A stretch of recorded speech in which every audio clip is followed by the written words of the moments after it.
This question is based on resonance and it is from the same paper, MIT. Okay.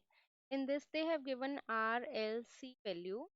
First of all, you always have to draw the diagram.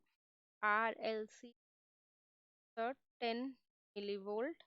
We need to calculate the resonant frequency. And as you know, the formula for the resonant frequency is 1 by 2 pi root LC, right? We know the value of L, we know the value of C, we can substitute it when then we'll get 15915 hertz. Got it?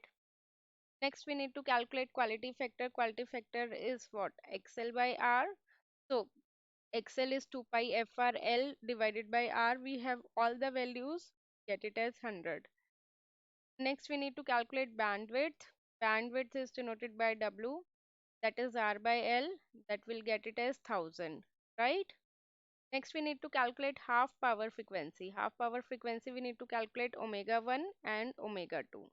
See, we are having two equation. As you know, that bandwidth formula is what? Omega 2 minus omega 1, right? And we know the value of bandwidth. That is how much? 1000. Correct? We are having one more formula that omega 1, omega 2 is equal to 1 over divided by LC. Right?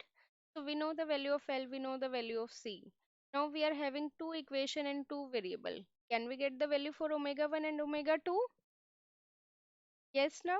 So omega 2 after solving it will get it as 10050 and omega 1 will get it as 99501. Okay.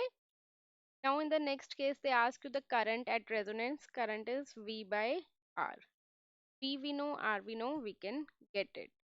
Right?